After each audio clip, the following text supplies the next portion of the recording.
देखिए ये एक सीरीज़ हम लेक्चर की लेकर आ रहे हैं डेरिवेटिव्स की। तो डेरिवेटिव्स को हमें यहाँ पर समझना है। इन डेरिवेटिव्स को समझने में हमें यहाँ पर फ्यूचर, फॉरवर्ड और कॉल एंड पुट ऑप्शंस को भी समझना होगा।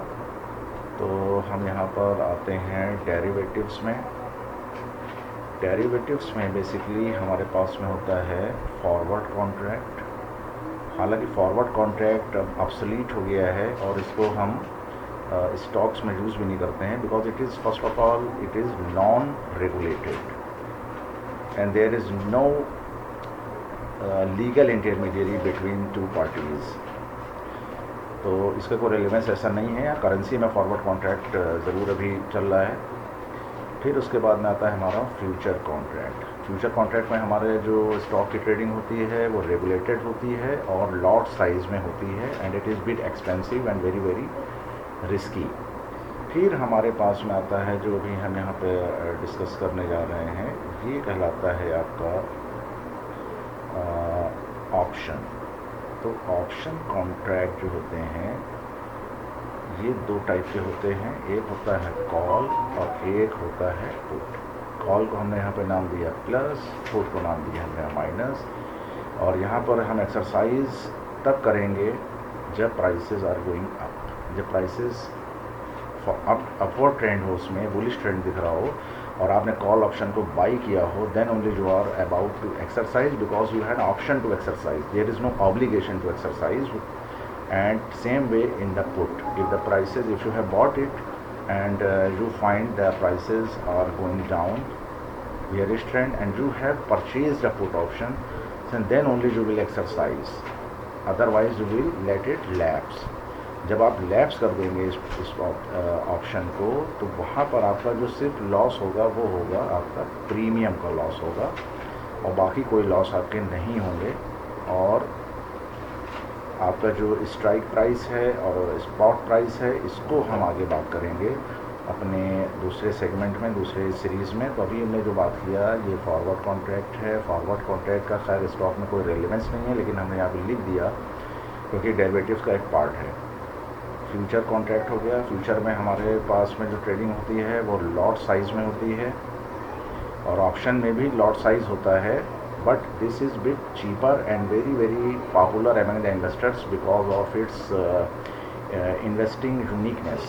Investing uniqueness means for an example, यहाँ पर जो ऑप्शन है तो एक स्पॉट प्राइस होगा फॉर एन एग्जांपल, ठीक है। स्पॉट प्राइस हमने ले लिया फॉर एन एग्जांपल निफ्टी का, एक फिगर ले लेते हैं यहाँ पे 10,500 और इस एक्सरसाइज प्राइस हमने यहाँ पर एक्सरसाइज या स्ट्राइक प्राइस वो है मेरा for an example 10,300 plus premium है आपका मान लीजिए 500, ठीक है।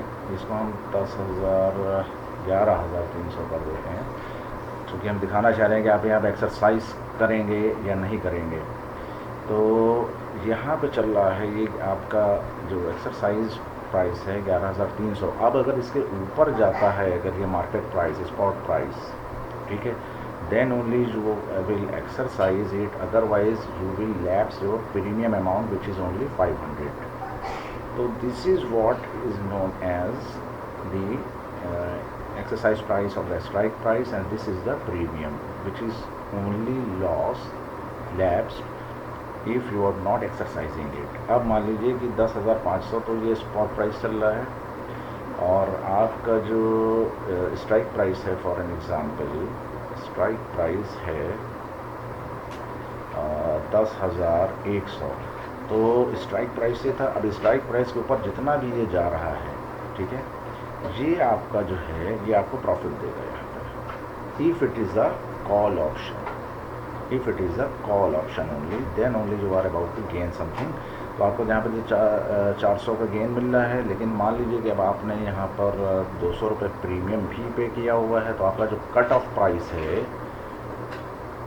कट ऑफ जो प्राइस है वो आ रहा है यहाँ पर 10,300, ठीक है।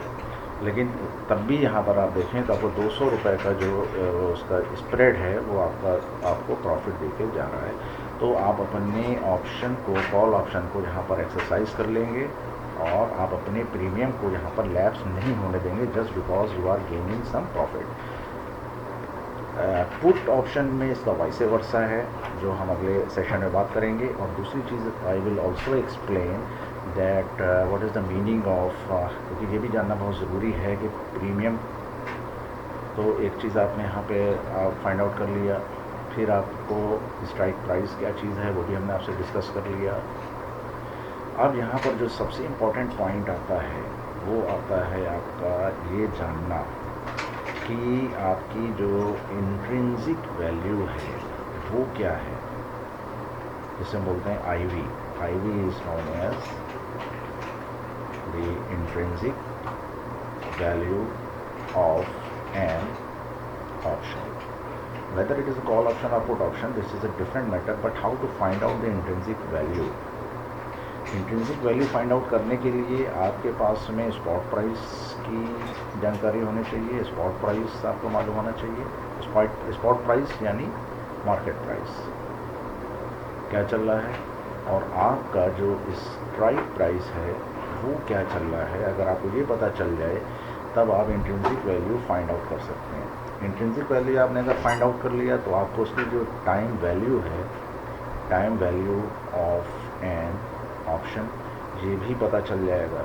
जब टाइम वैल्यू ऑफ ऑप्शन और इंट्रिंसिक वैल्यू दोनों पता चल जाएगा तो आपको उसका जो कट ऑफ प्राइस है ये भी पता चल जाएगा। तो this will help you. It is not just a valuation of an option, but it is giving you some important tips before making an investment, because intrinsic value is the real value for the investors, those who intend to make their investments in the stock market.